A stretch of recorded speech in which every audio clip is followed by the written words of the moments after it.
Welcome back, nothing. everybody. We got a wild one for you today. We're going to sit down. We're going to talk to Mr. Kyle Dunbar, who at one point in time was voted the third sexiest man on TV. Let's go see what he looks like now. And hold on tight, because I can't promise you where this one's going to go. Kyle and I can go down an awful lot of crazy rabbit holes. So I hope you're ready. Kyle, how you doing, brother? So much better after that intro. You know, I woke up in the dumps, just dragging ass this morning, and then I hear these, kind words about me. And actually, I'm making that up. I prepared this before your intro. I was preparing that, and to be honest, I'm a little bit let down with my intro. Third sexiest man. Just say voted one of. Like, I ain't got to be number third. No one needs to know I'm behind Sheldon. Hey, Sheldon's a good-looking guy, right? I mean, I wouldn't know.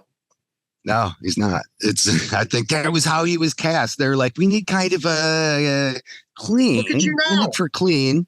Don't please, man. No hair. People can see without my hair. People see the gap tooth more often. Your teeth are still better than mine. Yeah, are they? Well, you got that pretty beard and mustache to cover it up. So there you go, you lucky bastard. Hey. I don't know how many have been knocked into you. Have you ever swallowed a tooth? Swallowed? No. Okay. Have you ever been fed a tooth? No. I've yanked a couple out with vice grips over the years, but, That's insane, sir. That is what a crazy man does. That's what somebody who builds bombs in his bunker does. That is what Ted Kaczynski was doing when they arrested him. When you're in a great deal of pain and you don't have access to a dentist at some point in time, you do some desperate things. I learned that from my dad. I were you broke? My father pulled teeth of his own when I was a kid. Yeah. So crazy runs in your family is really what you're saying. These are not. It's like, no, I learned these valuable lessons from my father. He was a great teacher. He taught me how to pull my teeth out. Perfect. Because I was like, who needs these things? I like pureed food. I'm into yogurt and parfaits. This is going to go way downhill because the fact is I've got Mr. Kyle Dunbar telling me I'm crazy. Now think about that. That's now you're really going to because to be honest so long ago, I was on a TV show and they started to use the word crazy. You're on TV? This is the whole reason we know each other. It's the only reason you even ever liked me. Remember when you finally came over and said, well, I guess I should meet you now that you've been on TV. Not true. Not true. I lie, of course. No. That's what made you a real tattooer. And now you're up to par, right? Honestly, it really did help. I mean, just being in that environment, it's one of the reasons I went there was kind of like a tournament style, knocked me around. I don't really learn stuff without being fed my teeth. Like, that's why I even bring it up. This tooth, I ate that. And it was fed to me by a state champion wrestler. And what I learned that day is if you're ever about to get in a fight, look at his ears. Look at his fucking ears. If they look like two cauliflowers growing out of a fucking cabbage patch, don't fight them. Like, make friends. You know what I mean? Like, there's a whole different, start with some diplomacy, right? But that person became my friend, got me into wrestling, and I haven't eaten a tooth since. I'm not sure. Know if that's did you get stronger or wiser? Which one? A little of both. One, I became a better fighter. One, I stopped smoking cigarettes and weed at lunchtime. And then I also finally figured out, dude, you had so much heart. I've never beaten anybody up that chased me down the hallway. Like, that's when he fed me my tooth, actually. It was when I was beating him in the back of his head as he was going to it was after lunch. And so he's going to his next class. And I'm tired, exhausted, like pillow punching him in the back of the head because I'm just not done. I'm like, whatever, you're an asshole. And then he would turn around and he'd pop me a good stiff jab, just like that, knocked my tooth into my fucking. I swallowed it, and now I'm really pissed. I'm like, oh my God, that's my tooth. I can feel the cold air breathing over the nerve here, or flowing over the nerve. And so then I follow him the rest of the way. Blood just dripped like dude, I was so beat up. When I say he beat my ass, my brother hasn't beaten my ass that bad before. Even he's taken mercy on me at one point. Like, oh, you're just a fucking puddle of blood, man. And this guy he literally said to me at one point, he's like, I can't hit you. It's like punching a sponge. He felt bad for me before I did permanent damage. But So the next week, of course, my friends talked me into go finding him in his house and getting my ass beat again in front of his father until his father called him off and he was like, no, he's retarded. Clearly the boy's retarded, but we shouldn't beat on anybody with special needs. Oh, I can't take that, Nathan. All right, I got one big question for you, and I'm sure all of your Instagram followers have the same exact question: is when in the world are you going to finish that painting in the background? I need to. Dude, I mixed it with some oil. I didn't know. I'm not an oil painter, but I'm doing but fuck it. That's the way I do everything. I learn. I get my ass beat so literally this thing is still fucking drying. That's what I'm telling you. I didn't use mineral spirits. I used some oil thinner and it thinned it out. And now it is still fucking wet. And this is all just acrylic. So I can touch that. All the little rainbow over here and most of the rainbow over there is I did an oil. And when it dries, I'll put it on there. Why? How did you even know that it would? Did you follow my Instagram? Well, hell yeah, man. Who wouldn't follow your Instagram? You make me feel special on a number of occasions. Right on. You make me feel special. I did this ugly thing. Both are for my granddaughters. This is a collab me and my granddaughter did. And I showed it to her. She just gets mad at me. Every time we paint, she's just mad at me because I don't do it right. I should say every time we play. Now that I think about it, she's just like me as a child. Like I used to ruin everybody's fun by being like, that's not how you play with it. That's not. Listen, let me show you. The dude does this. And terrible learning lessons. Well, quick pointer is oil painting. You're painting wet on wet. So if you're waiting for it to dry, you're not going to finish that thing in your lifetime. Well, I do need the edge though to dry to get into the blue. You know, I feel to get into the blue of the unicorn or whatever there. My new school foray, my Jimmy Litwalk try to be. Oh, I wish I could not get the notifications off the top of your head because I can't. This is where I believe we are as people. Even someone is technologically behind the times as myself.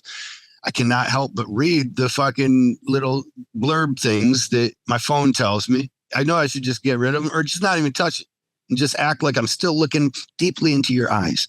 But instead, I read whatever news my brother wanted to just send me. And now I know there's a person at my front door. They're far more interesting than I am anyways. We all know that. I'm not exactly Mr. Exciting over here. But, well, what do you got the podcast for then, brah? Dude, I don't know. I just ramble. And if the unfortunates want to watch, that's up to them. It gives me something to do during the day. Yeah, that's why I started my own podcast. After being on that show, there was something cathartic about someone giving a fuck about what I said, even if they were only doing it for their own purposes to use and manipulate those words against me in the future. And now, though, I at least get that. Now, at least I get to kind of control it. Like now I'm my own audience, and I started just doing podcasts that were just me talking into an audio. And then Candy posted some and people cared enough that I was like, well, I'll have friends on. Now I don't do any of some people want me to do the soliloquies, which I should probably again, but I think I've only gotten crazier and now I'm less proud of those. I would rather showcase my friends, than like my inner monologue. I started doing it because I pretty much got tired of talking to myself. So it's just, to find somebody else that's willing to listen, that's a plus. You're right on. Well, we only do it so we can see our own face. I hate that part of me.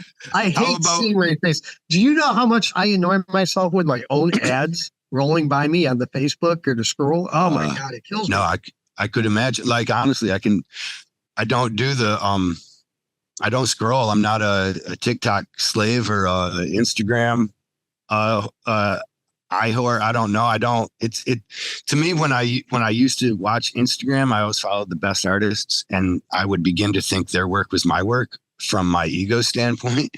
And then I would be surprised at the drawing board when I'm like, how come this isn't easier? I thought I was, I thought I was Guy. I thought I was Josh Payne. It was just going to come, right? Like I just knew I would just turn on But yeah, unfortunate learning lesson for me. I find, and I don't know, I think my life's better.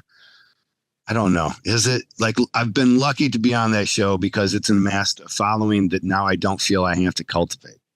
But unfortunately, I'm not giving them anything either.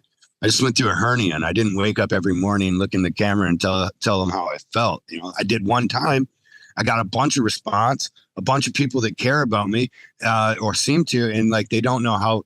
That's too much weight for me. I can't burden that. I can't carry that through the day. Someone gives a fuck about my health. Well, then if you wake up with, in a great deal of pain and just having surgery, who in the world wants to pick up their phone, just to please other people that you're never going to meet in life? It's just, that doesn't make Are we sense. editing this? Can I say besides?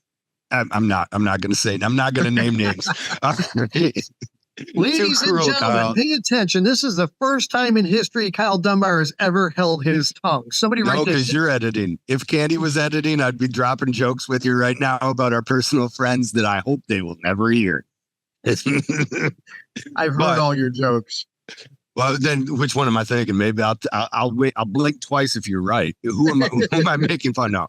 No. Who moving beyond that, I think the world today does, because I see people at the gym posing for their Instagram. Like, okay, I'm gonna do my workout. I better fucking get the pre-sweat picture. This is how I'm looking today before I do my bench.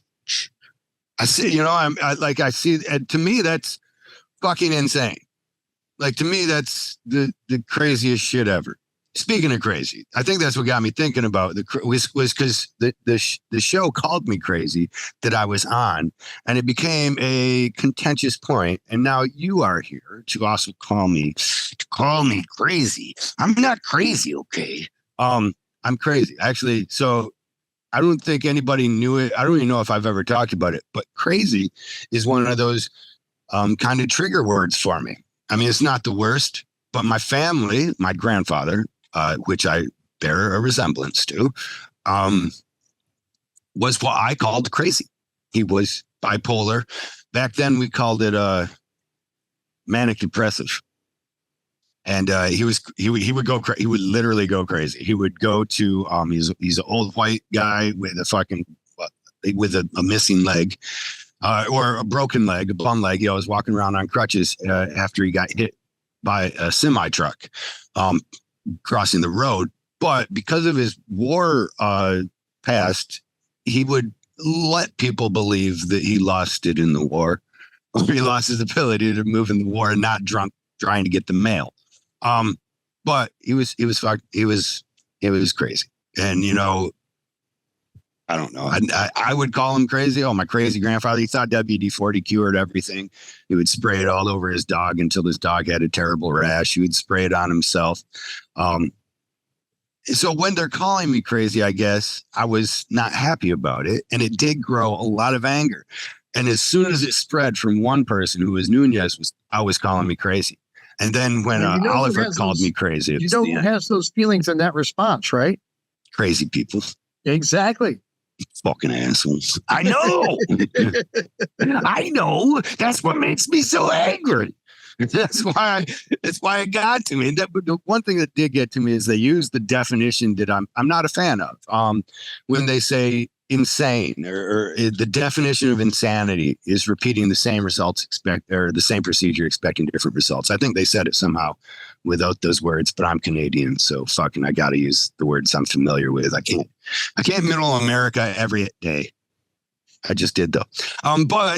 So yeah, they would say it was repeating the same procedure expecting different results was the definition of crazy, and is not the definition of crazy. It is the crazy person's definition of crazy. It is the idiot's definition of crazy, because crazy is a big fucking field.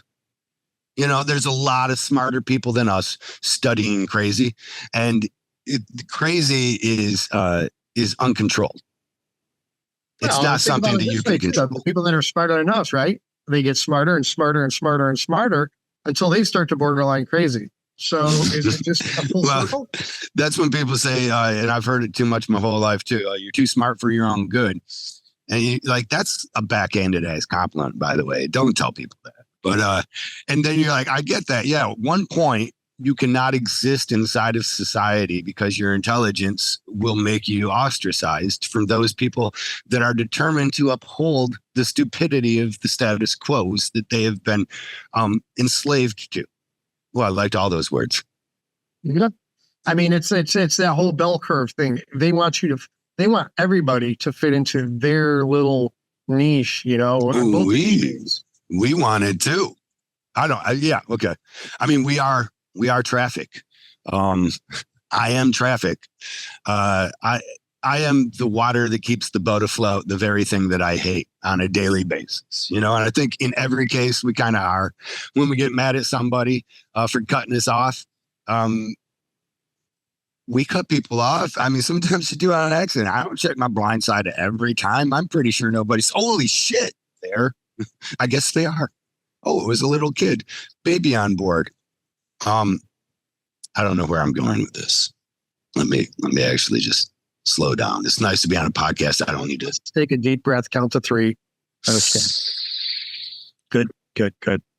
I was doing good with lion face and sour face. Should I just go back?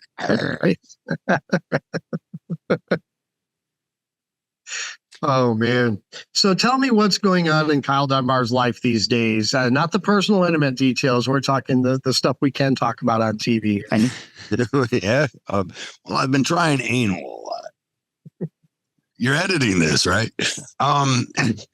Boy, it hurts more than all the guys. We're going to zoom in and crank the volume on that one. And slow it down.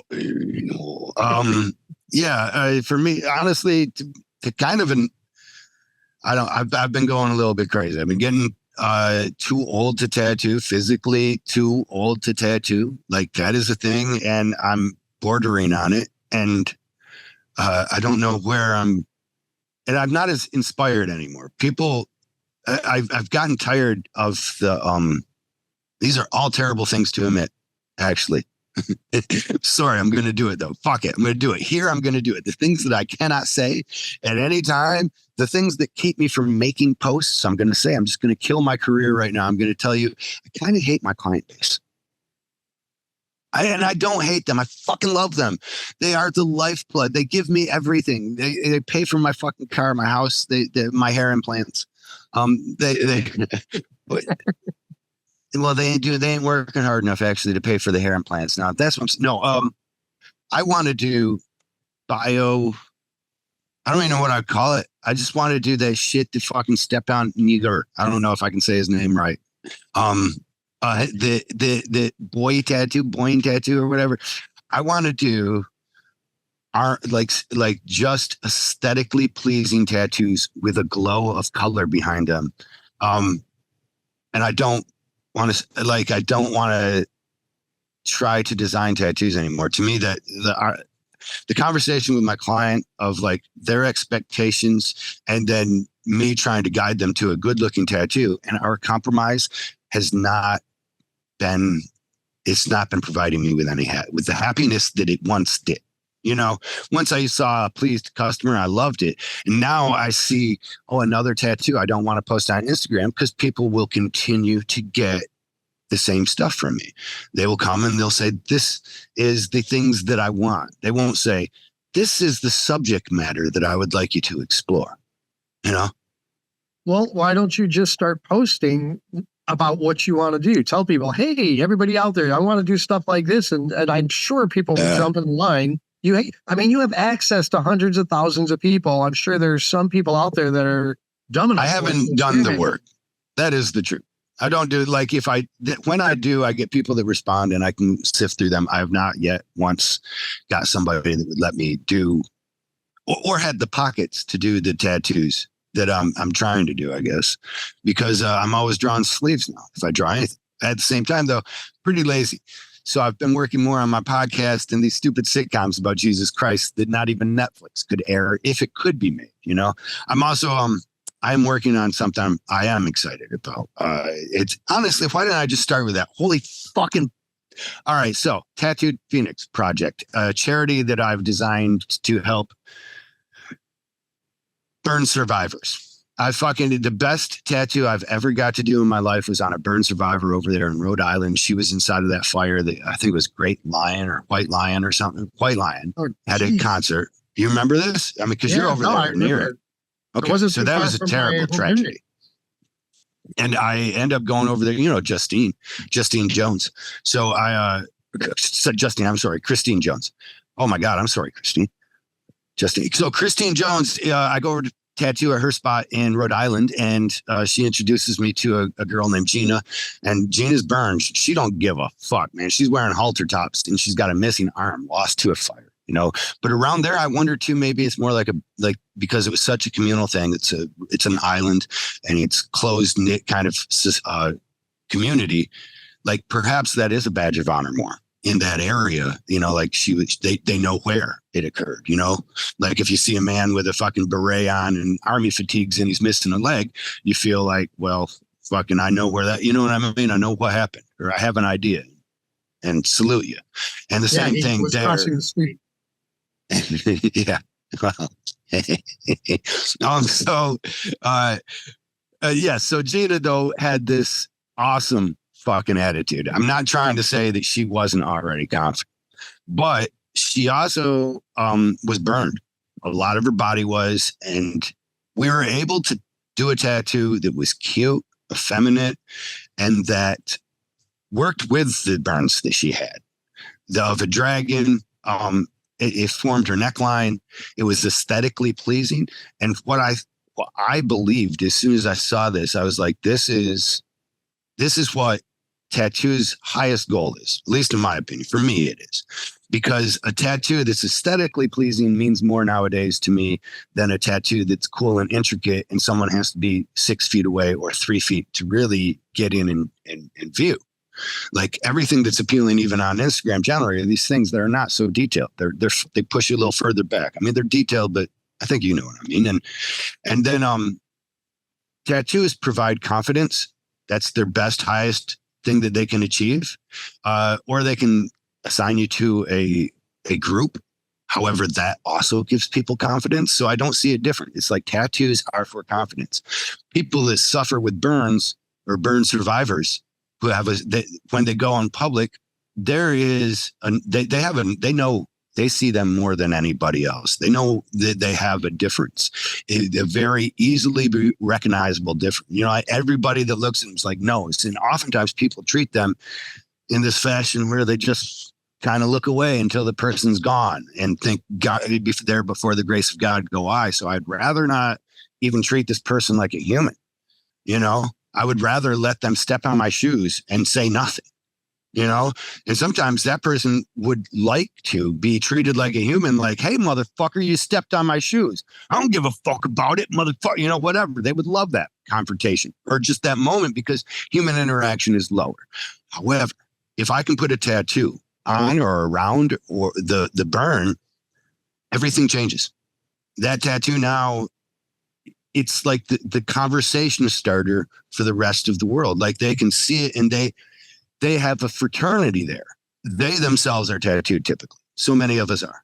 So if I see that you went and had this skin thing and then got tattooed too, there's something that we are the same about, and now conversations can start. And now that person can feel confidence, more confidence, at least inside of a public place. And I've seen it. To illustrate my point, maybe one extra. I'm sorry to do this. No, I'm not. So that's what I'm doing. I'm tattooing. I wanted to tattoo burn survivors and try and obviously fit the bill and all. And so far, I can't find any. I don't have the money to get people to me from where they are, because anybody that's heard about it so far has been far and spread. One thing that illustrates, though, this very subject of how burn people feel, and they will typically try to cover up those spots on their body. I have a friend who is a fucking war hero. I commemorated him getting a Purple Heart. He saved 2 dead bodies and 1 live body from fire in Operation Freedom, I think it was. He was in New York, watched the towers go down. He signed up that very fucking day. He signed up, and then he found himself over in Iraq fighting a war that he's like, these guys didn't bomb us, but he's over there. And anyways, you got to do what you got to do. and he ends up under fire. His whole battalion, as it were, and he goes out and saves his commander.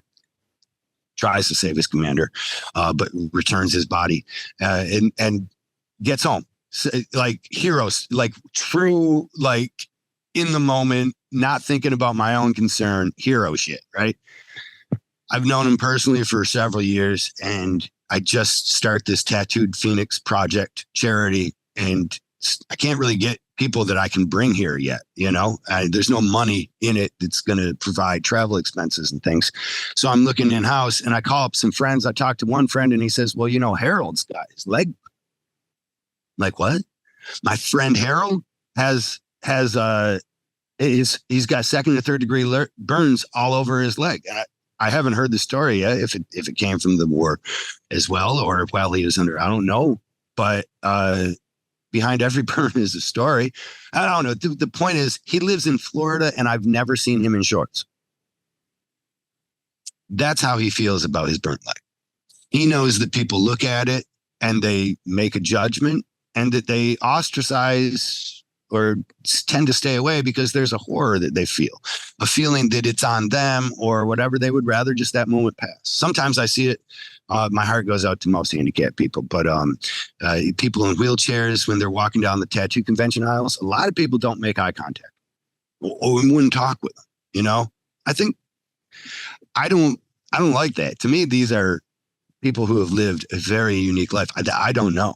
Something is different between us, and they have a perspective that is outside of mine, and I would like to learn from them.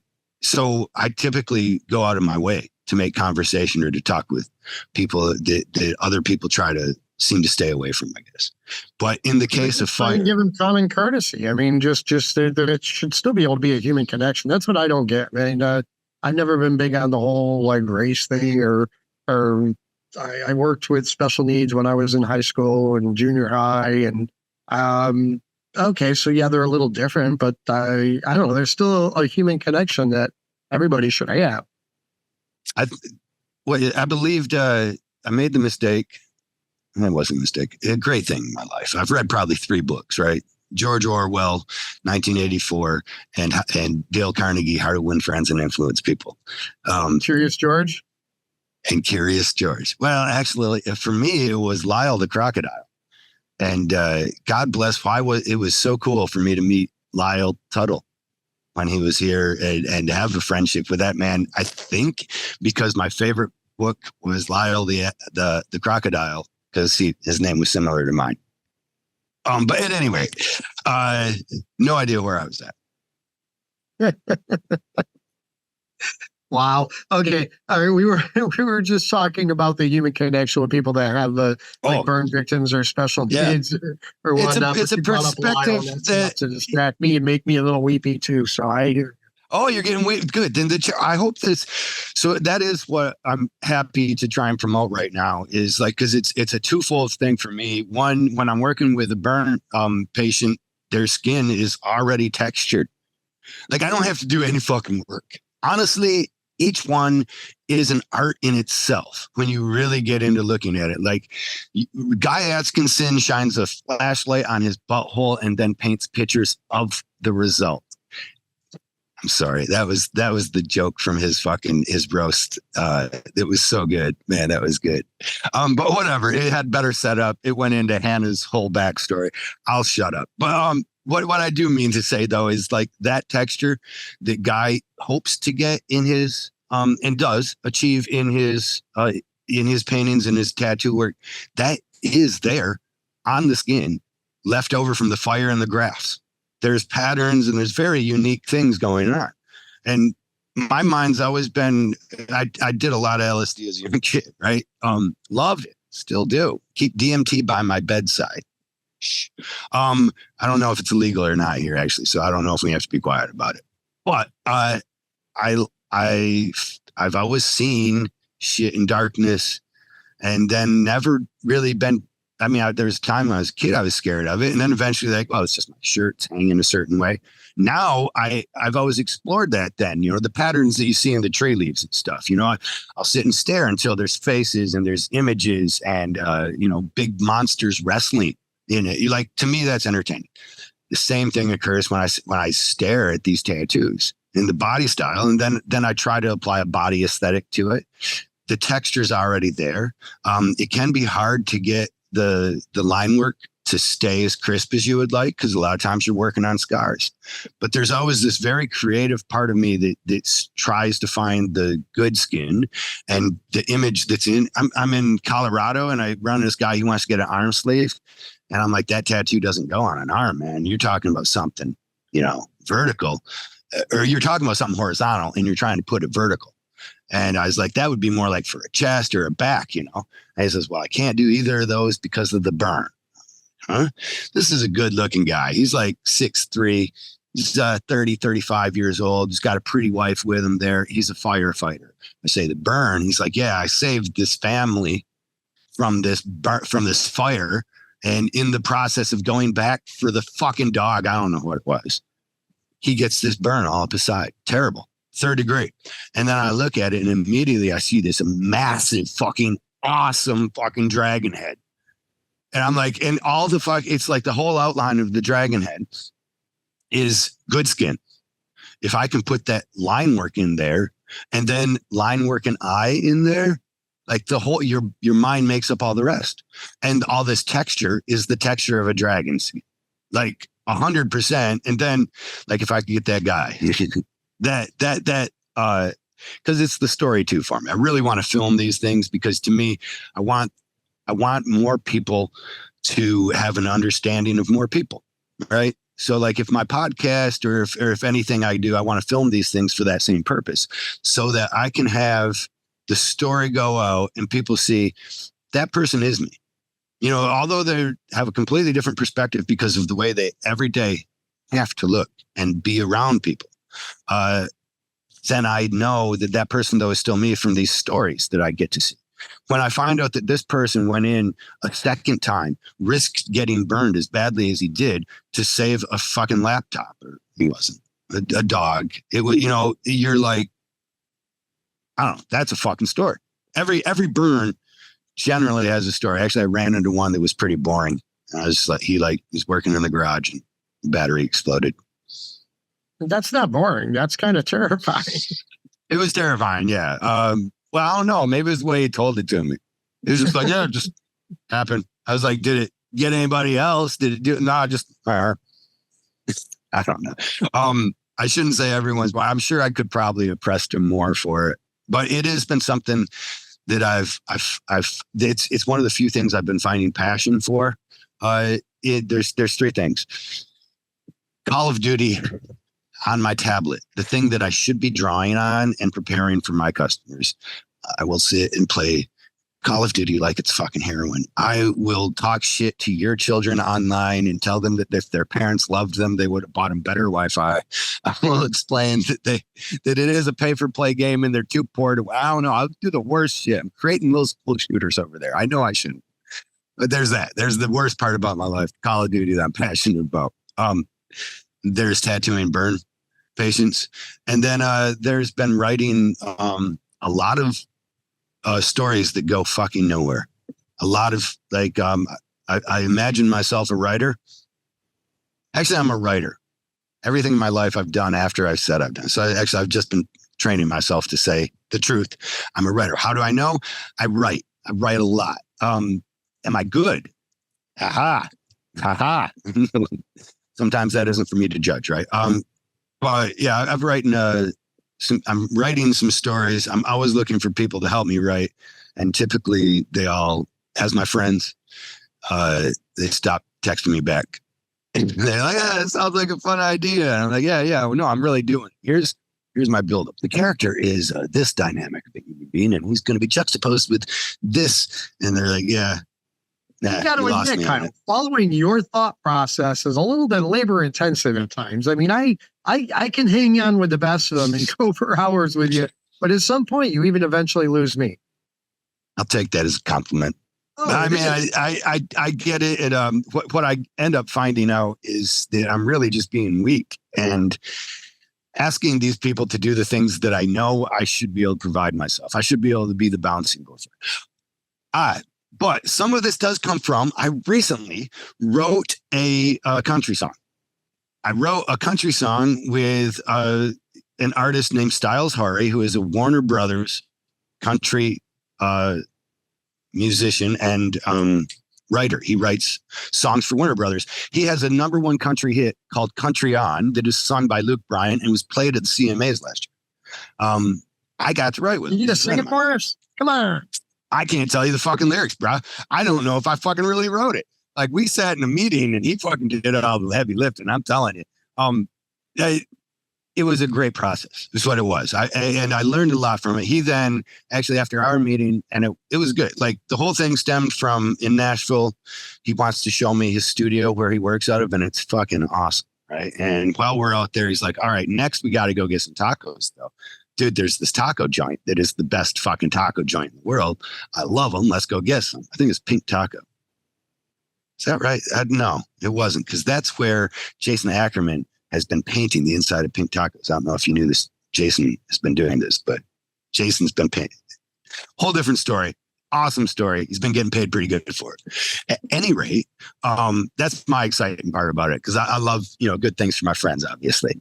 I can do this. You ever thought of Nashville as a place to get tacos? Dude, they were good tacos. Nashville is an awesome place for almost anything. Have you been around it? No, I've never. I've been Memphis, but never really Nashville. Oh, man. If I was to move anywhere, I think it would probably be Nashville right now. And everybody in the world is saying that. So the fucking reality there, I'm even saying that right. House is going to go skyrocket. They already are. But long short, we get the taco. As we're walking over there, he's explaining how somebody was making fun of him. He's written a song called with a guy named a guy named Craig Campbell, who owns Grindstone Cowboy. How great is that? He wrote a song called The Truck I Grew Up In. And when he pulls up to the studio, he's in his Mitsubishi. And so he gets a little bit fun made of him about that, by the Grindstone Cowboy, is making fun of him for having this Mitsubishi. Now, let me tell you, my friend Styles is a fucking country ass hick hunter from Ohio. There's nothing that so he's had over 7 deers inside of that, not at one time, but inside of that Mitsubishi. It smells like deer piss. It is his hunting vehicle, right? It's had deer on the hood, on the roof, anywhere they could strap them, depending on the size. This is a country vehicle, and it is the song, My Truck That I Grew Up In. It's everything in this, but it just wasn't a truck. Whatever. So he's making fun of him, and I say, well, hey, man, that Grindstone Cowboy can't pull your country card. And he says, country card? Country card? Dude, I'm going to send you some paperwork, but that's a country song. We're going to write it. You just gave me the title, so you're half in right now. I might write it with some other people, but you're always going to be in as the title. I'm like, okay, right on. That was easy. Sends me some paperwork. I paid the $75, and eventually we actually decided to write this song. We get together one Saturday night. He's had a shitty day of writing. He's like, man, I've been beating my head against a brick wall, doing these teams. He does these teams of writing every day of the week. So 5 or 4 days out of the week, he is writing songs, right? That day didn't really come up with anything. Then we get down and we do this late night session, and it's fucking like magic. And we're bouncing shit off of each other. And it's, like I said, he's doing all the heavy lifting. He knows his audience. He's like, oh, like this. And then I can say, well, you know what? I feel like you could pull that tone out a little bit longer, to give the person to have some vocal range in case we're selling it to some. And we end up with a song that he then brings to his another friend who has 6 country #1s. And he says, hey, can you help me with some of the lyrics? And they fucking pull out some gems from this shit and make it fucking that much better. And then he goes to his friend that is a Grammy award-winning producer with Shinedown, and is now wanting to get into country music. And they produced the fucking song. And that was the end of it 3 months ago. I really was excited about it then, as though I was going to be making lottery money, for my one-hit wonder. But it's not produced anything. And I think the whole thing's a waiting game. That's what Sturgill Simpson tells me. It's hurry up and wait. 3 cents every 6 months from something like that. If it's a good song, it could go. #1s make a difference, right? So like that changes things. And what would happen, as my friend has explained, he says you will be given a contract at Warner Brothers. You know, they will send you, if this goes to anything in the top 10, then different writing crews will ask you to move down. They will pay you a salary to come and do what he does now, to sit down in a room and write songs. But there's one huge problem with that. I don't know music and I don't really care about it. But I love fucking stories. I love comedy. If there's anybody that wants to write sketch comedy with me, let's start a fucking troupe, man. We can do it just like this on the Zoomy, on a little Zoomy thing. We can do it. I've asked everyone, and they no one. I don't know, but then I also guess I don't, because there's a lot. I just want to write it. I don't want to do these things either. Like, I'm not saying, hey, I want to act out this sketch comedy. Hey, I have these, I don't want to have to buy the wardrobe. I don't want to have to set up the lighting. I just want to be a part of the process, I guess. That's what I'm saying. And that's what I was unfortunately reaching out to people to help me write these stories. Because I'm like, man, I don't know. How does Jesus act in the sitcom? Which actually my son helped. It all comes back to being lazy, Kyle. Yeah. Oh, yeah. I'm so lazy. Like, the whole reason I even want to do anything is just so that I can make enough money to not have to do anything. I think that's a goal for everybody at this point. Is that? Yeah. Well, the new American dream is not work hard and then enjoy your pension. It is work hard, get a good back injury lawsuit, and hope that you hire the right attorney. Well, I mean, okay, so writing song lyrics, doing comedy stuff, I guess, is kind of right up your alley, because you are like this endless resource for absolutely random facts on any subject ever. I thought you were just going to say humor, because, man, we love watching you fall all over the place. Put your foot in your mouth in front of somebody, and you're like, oh, I'm sorry. It's ma'am. Oh, I didn't know. I thought it was sir. Well, thank you for that. Yeah, I don't not want to be that. I never wanted to be typical, or I don't know if ordinary. Like, I'm trying to think of a time in my life that I was like, I want to fit in. That there were actually, when I was young, when I was too young to have an identity. Boy, I wished I could have had jeans that didn't have holes in them. The day my dad died, I came downstairs crying, not because I didn't know he was dying. He had died in the bathtub. Actually, he was blue at the very moment. My mother was pulling him out of the bathroom with my brother, who had found him there. And it was a very tragic scene. But I come down crying about the holes in my jeans because the kids are going to make fun of me again today. And then my mom explains that I have to call the ambulance. I'm like, why? What? The ambulance wants to know why. And she's like, your dad's dead. And I'm like, my dad? Inside of that moment, though, I think at some point I was a Christian before that. I was a very avid Christian. I believed that the guy was looking out for me because I was doing what he told me to do. And I had pretty good faith. And I felt like he let me down. So I was never in the in-group anyways as the Christian, as the little Christian kid in the hood, as the little white Christian kid in the hood, trying to tell everybody that they ought not worry about these sins of different things. And that while they poke fun at my jeans, I point, hey, it's not the way you're dressed. It determines if you get a mansion in heaven. And then they, break my arm literally because of the judgment that is. I never understood, but like in the nicest and most Christian way of saving your soul, I'm judging you as going to hell. I never realized that as a kid, but they'll break your arm over it. Just a heads up. They killed a dude for the same shit. And he was a loving guy. But they, at that kind of at 10, I never really cared as much anymore. I stepped back. At 10, you're kind of exploring the world. You're feeling out like, what is this? What's that? You're touching society. And people then are forming their personalities. And at that moment, I was just like, I'm going to withdraw a lot.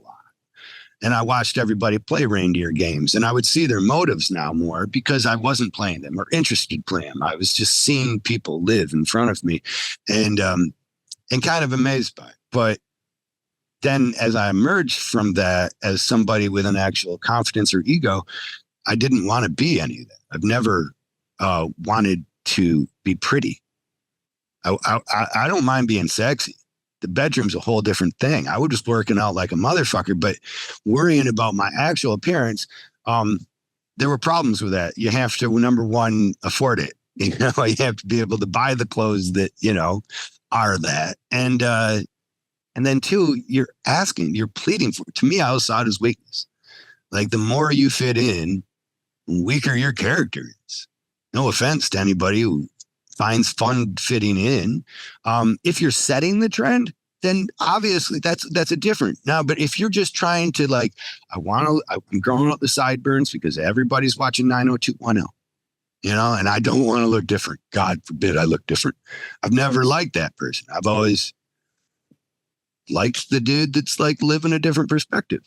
And I don't know. I think that's what makes some of my podcasts entertaining, if ever, is that I have a genuine curiosity into other people's perspectives and, their upbringings. Well, I agree. I mean, I got into tattooing because it was non-conformatory, I kind of liked when it was. When people walked around you going down the mall, aisles and stuff like this, wherever. I really did like that because I didn't want to interact with those people for the most part. Now, So I liked being different, but now everybody's different. So now they're all the same. And that may lead towards your current sort of devastation and not quite wanting to be here now because there's something about that. It was when you started. Yeah, people are expecting to come in and the tattoo don't hurt. They're surprised like crazy when it does. They want you to use numbing that makes your own job harder and takes longer and then ends up healing like crap in a lot of cases. And they'll be bolstered, strengthened, because back in the day, we used to be able to out vernacular them. Oh, no, you can't use that shit because it'll make your skin go kahootafuddle. You could just make up something and they'd be like, oh, well, because you're the guy. And now they're like, I watched this show. I'm part of the problem here. Preparation H. I mean, that's what we used back in the day. To make the tattoo less painful? It would help. It would take some of the sensation. Swelling. Not entirely, but it would take a little edge off. I don't I think Preparation H, isn't that witch hazel? Or is that, you mean as a lubricant almost? Actually, the Preparation H is different. I'm thinking Tux medicated pads, which is actually just witch hazel. So yeah, we've been using both though for a long time. Funny that a job where you sit down for 8 to 12 hours out of the day would have a lot of people so familiar with those two anal products for hemorrhoids. I speak, actually, I'll just volunteer. I've had 2 surgeries, the hernia and the hemorrhoidectomy. So what I can tell you about this job is it will take a physical toll on you and you may want to watch out for your butthole. You don't need to shift the whole seat around with your fucking asshole. Okay. If you can do it with your butt cheeks, you're probably far better. But a hemorrhoidectomy, man, they got to go in and they got to open you up big enough to work on. That's what the doctor said when I first looked over at his sausage fingers for the first time. I couldn't shake his hand. I met him in COVID. And so I didn't think about it. I always thought I would meet my proctologist the same way. I would reach out for his hand and I'd surprise double grasp, and then I would just slide down to that index finger and I'd feel around that. I'm looking for something long and slender. That's what I'm looking for. Long and slender. You ain't got to put that thing in past the first knuckle. You know what I mean? And let's make sure I don't barely know it's there. I certainly wasn't looking for Mr. Sausage Fingers over here, this kraut-eating fucking 8-foot-tall surgeon that I hired. Very adept at his job. Great Google reviews. Actually, he's not that taller, but for the intents of this joke, for the purposes of the joke, he looks at me and he literally said it. He's like, well, we got to, I'm like, well, what can I expect? Well, we got to open you wide enough to work. I'm like, I heard that one before, but Boy Scouts has been a long time ago. So what you're saying is Mr. Sausage Fingers left quite an impression on you. You could say he left an indelible mark on me. You could say he's left me scarred, bruised, and battered. Actually, from what all the guys at the YMCA tell me, it looks like it's never been touched. He did a little what's the asshole rejuvenation for me, and then he bleached it too while we were in there. So my butthole now easily could rival Dave Navarro's. No, you can do a side by side. I'm telling him, here, I'll put I'm throwing the gauntlet on the ground. Here's what I'm saying. A lot of Hollywood's always talking about Dave Navarro's ass. I'm serious. You think I'm kidding? Look it up. It's a thing. It's a meme somewhere in somebody's mind. Dave Navarro's butt has never been bleached, but it looks like it is. I know from personal experience. Anyways, but I'm also telling you, we used to have sleepovers together in the house there. We braid his hair and we talk about boys. What I'll tell you is I will throw the gauntlet down. I will put money on the line. I will put whatever, he wants to offer. I'll match, or I'll find the funding to match. He's a millionaire, so it could be tough. We'll put a picture of his current against mine, and I will show you my doctor's good work. You can judge. You'll be on Reddit. Upvote. Thank you for holding up the opportunity to make my warning in the beginning good that we never know where this conversation is going to go, because because we could be upvoting Kyle's butthole. Well, the thing is, I want to say endless entertainment, but I don't think a lot of these people realize that, you're 100% serious when you're talking 80% of the time. So, yeah, I don't know. I am pretty serious usually. That's not something like that would be a fun one, because, dude, the setup for that, it would be worth showing my butthole. And it's not anything. I've never been one of the butt guys. Birthday sex is not taking the A train or whatever for me. I'm not trying to drive the dirt road. And maybe it's because of the former hemorrhoids that I've had. My butt experience is not, I've always questioned my straight friends that are like, I'm going to get that A tonight. It's birthday sex. And I'm like, well, if you like a straight butthole, I know your wife's not into it because she's not doing it every day, right? So if you like the straight butthole, have you ever thought how much you might like the butthole that's like wanting it? It puts you a little under homo suspicion for me. That's what I'm saying. I'm thinking you're longing for the Ink Master days in the playing Big Spoon with Chris Nunez thing. I don't know. Well, I would be Big Spoon. You're right. He's a good sized kid. He fit under there. I was thinking about how to design a better Big Spoon pillow. Lastly, your arms just ain't right in the spoon position. You know what I mean? I go to sleep doggy style. That's laying down vertical doggy. That's where I go. I love Chris Nunez. Thanks for bringing him up. He's not my nemesis as many might believe. I literally love that man. He gave me so much without even, and he knew it. Actually, I would say he didn't know it, but he was walking around off camera, and he would say on set, off camera, he would say things like, number 4 did better than 1, 2, and 3. And what he was saying was Tattoo Baby has gotten further along than whoever the other people were she was up against. And letting us know somewhat of the actual mechanisms or the strength of the show is not in winning $100,000 that will be taxed, but it's in the presence that you can build and the community that you can build. And my first time being on, my first time having exposure to that, actually, I completely wiped it off, as many of us do, because that's not our interest. We're tattoo artists, and that's our interest. And unless it helps us build something in the community of tattooing, we're like, fuck it. And then the second time when it got on Netflix, there was a resurgence, like it all started up again. And I'm like, oh, I'm going to have some of this, I'm going to take some pie here. I'm going to, you know what I mean? I didn't the first time. I didn't do the things that didn't know how to play the game in the beginning. Nobody did, it's, and it is a game. It's a competition, but the competition isn't about the art so much. Now, I'm guessing you're talking about the show or the platforming of your community, which I'm guessing you're talking about the show. I thought I was talking about both. Well, I find it also works on the platform. It is, like there are things some days I would love to share because I know that authenticity grabs people, it brings people to you. But I also know that nobody's interested in my crushing depression, sometimes crippling depression. And so it doesn't go out there. And I guess that's also why I seldom post. Well, I never dealt with that in my entire life until just like recently. And by recently, I mean probably the last 2 or 3 years. It kind of snuck up on me, and I wasn't even aware of what it was until a good friend pointed it out. So I feel depression at this point. Yeah. What do you do? What do you do to fight?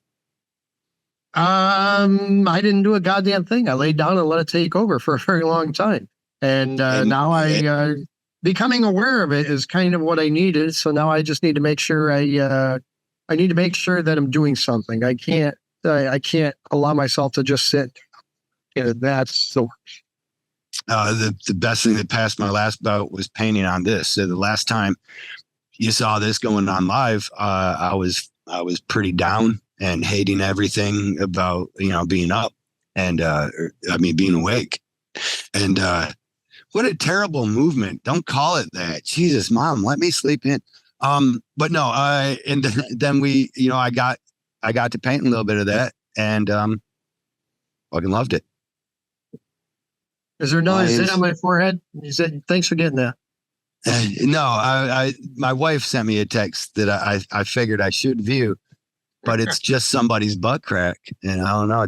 She's probably just saving it for her spank bank. I don't know. It's probably Dave sending you in his most current one. He's taking it up on. Oh, you know what? I think it is Dave. What's it say on it? It's Dave. What's it say? Constance? Constance. We're done. It's not his butthole, but we're getting there.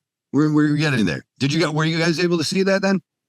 When I pulled that up, I'll put it up in editing, and we can get polls from Google, but we'll try. Yes. Don't pull up the butthole. Do not put the butthole on here.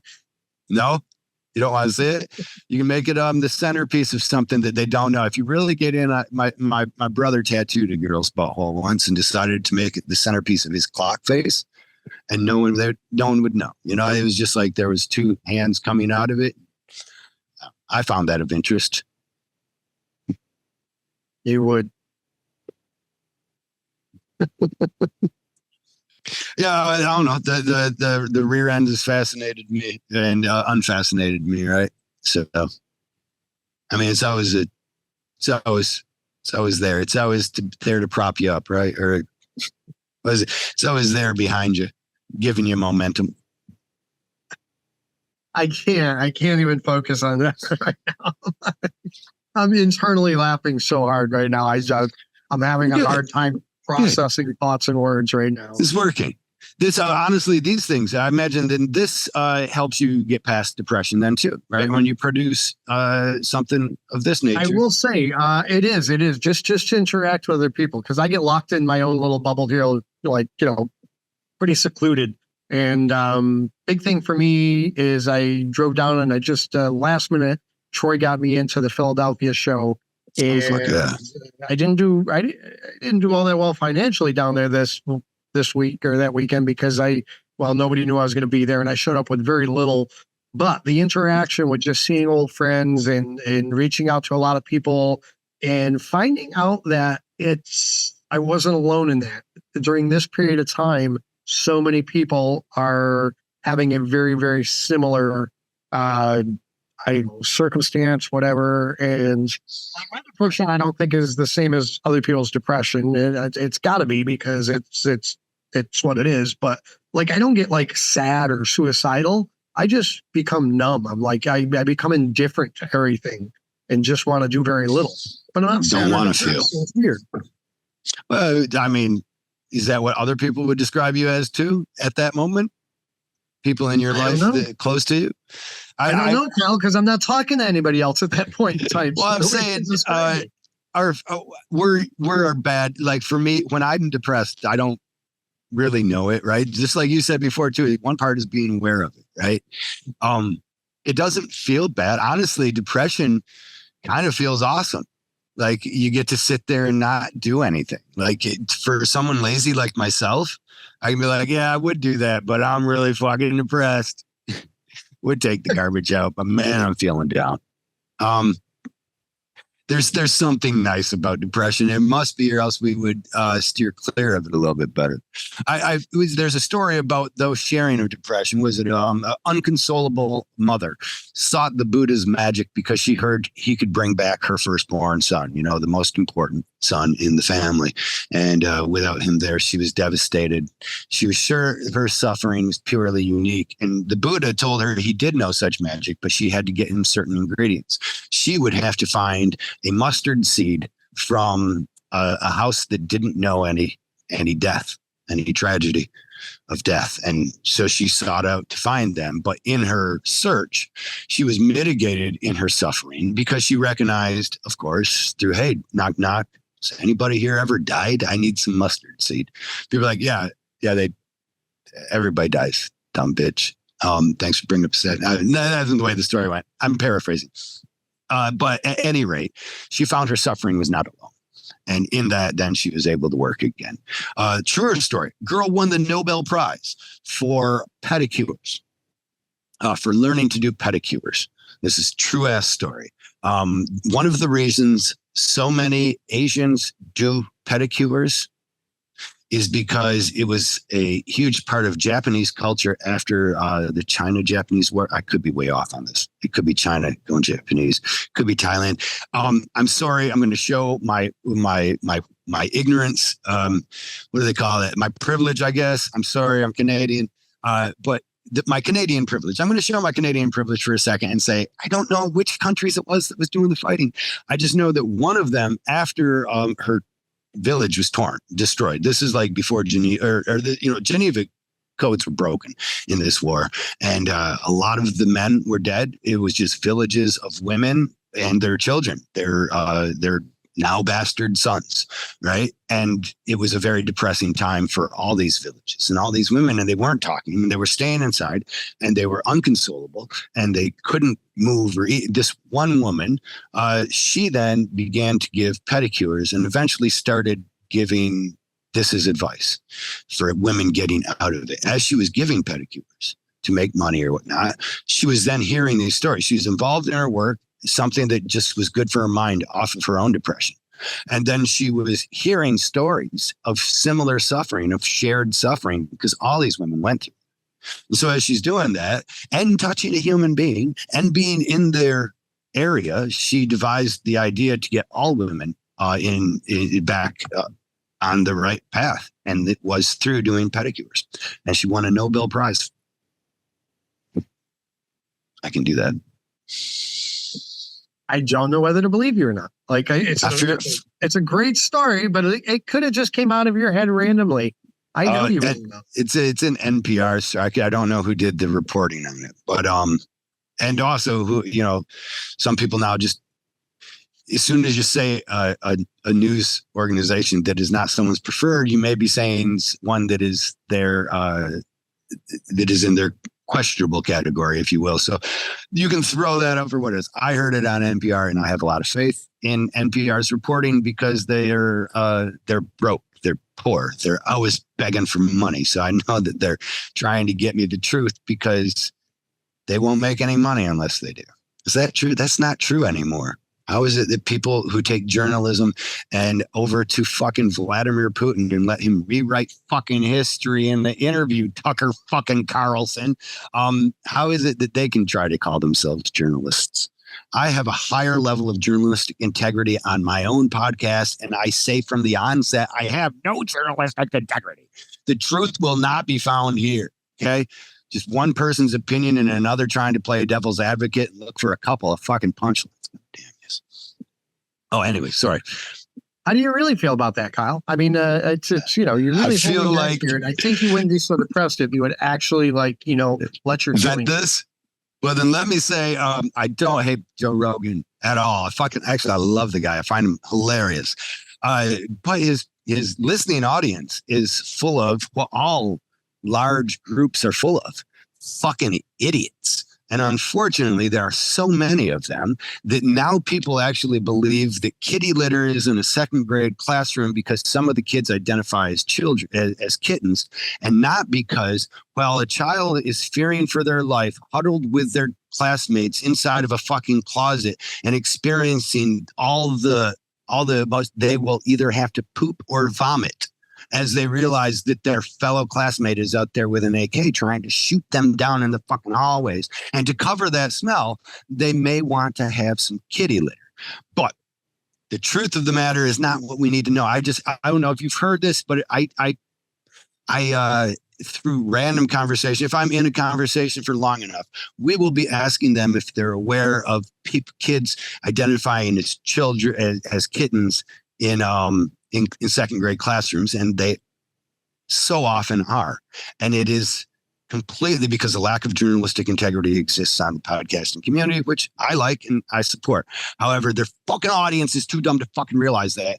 And they take that shit like it was water cooler truth and they disseminate it amongst their own water cooler. And pretty soon everybody's like, yeah, fucking second graders fucking licking their fucking ears and shit in class, taking a shit in the fucking litter box.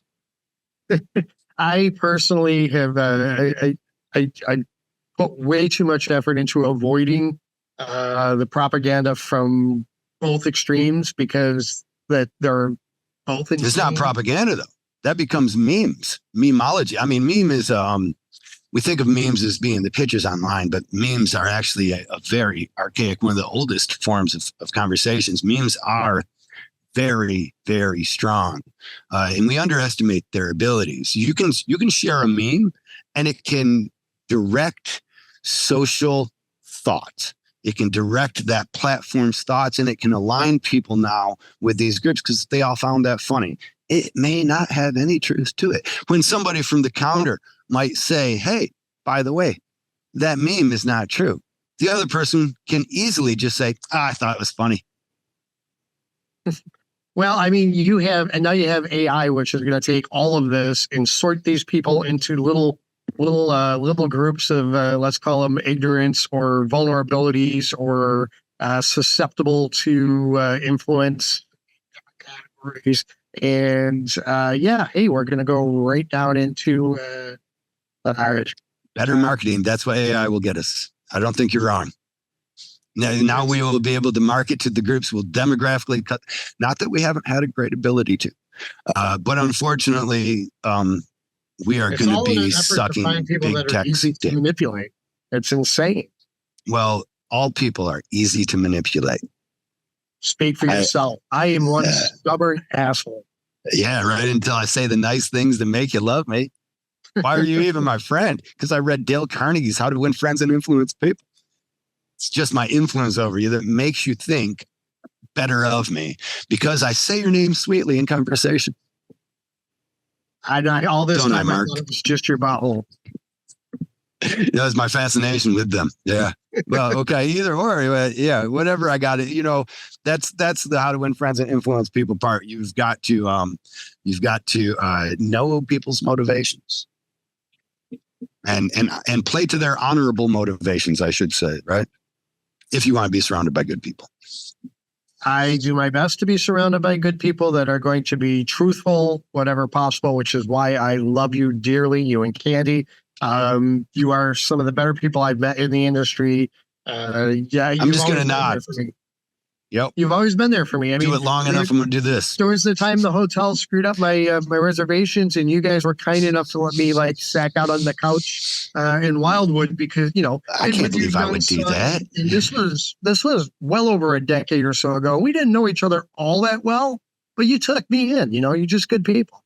Well, we that's always what's been nice about this community on the road or on the road artists is I think. When you're inside of a local and you haven't really experienced the tattoo circuit or the traveling circuit at all, then you have these little animosities for so-and-so who's eating out of your pig trough or, he's fishing at your fishing hole kind of, for the same tattoos.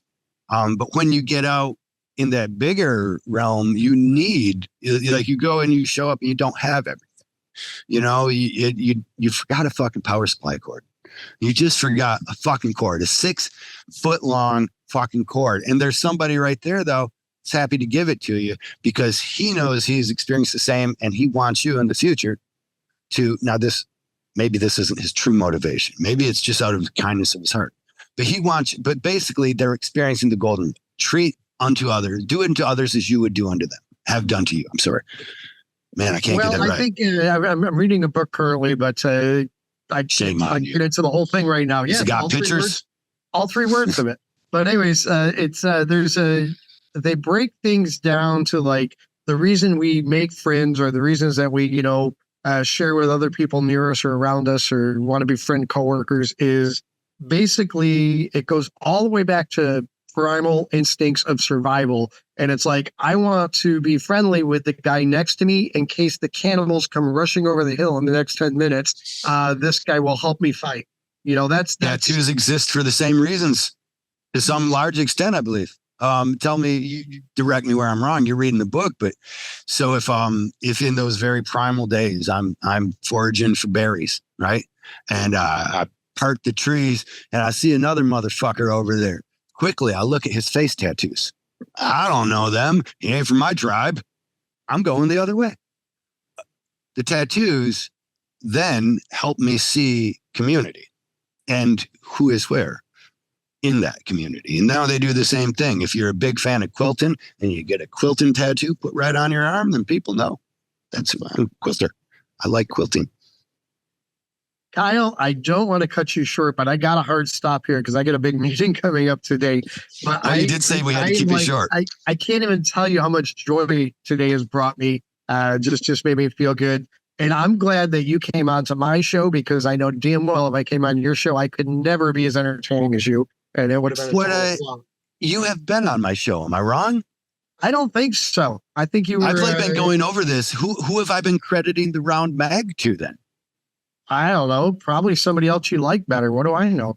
Well, you should listen because I know I drop your name all the time when I say Mark thinks he made the fucking thing. I still get, Candy said, are you going to give him hell about it? And I didn't do it once. You got to cut it short.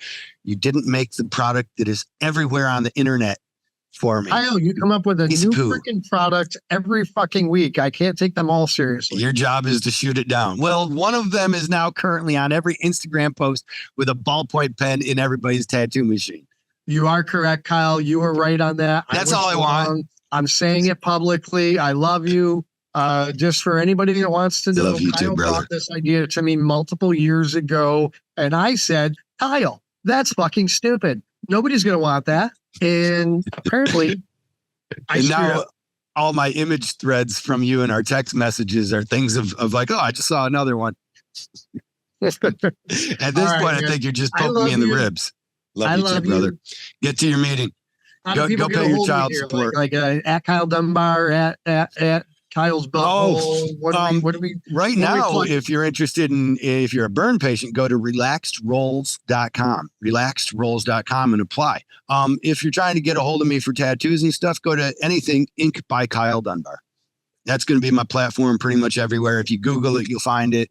And if you want to see any stupid content explaining why or my day of the thing, I believe I've got a YouTube channel with that I just posted a very poorly edited video that kind of explains why I went crazy on Chrissy Nunez. Right, I like that. I'll go with that. I'm going to Thank you, brother. I love you. We'll try to get all those pertinent links in the description below for anybody who wants to get a hold of you. Thank you. Yeah, man, I love you. I love your nature, man. The fact that you're starting your own charity is just it's amazing. It's like I don't want to say you're a good Christian for doing it. You're a good human for doing it. So. But good Christians are still good humans. Yeah, thank you. Absolutely. They're just harder to find. I can't fight the masses at all anymore, man. If that's what people need to make them happy, let them do it. And that's all I want is other people to be happy. So I love you, brother. Take care of yourself. Give Candy a kiss for me. And we'll do this again sometime. Look forward to it, brother. Have a good one. You too, man.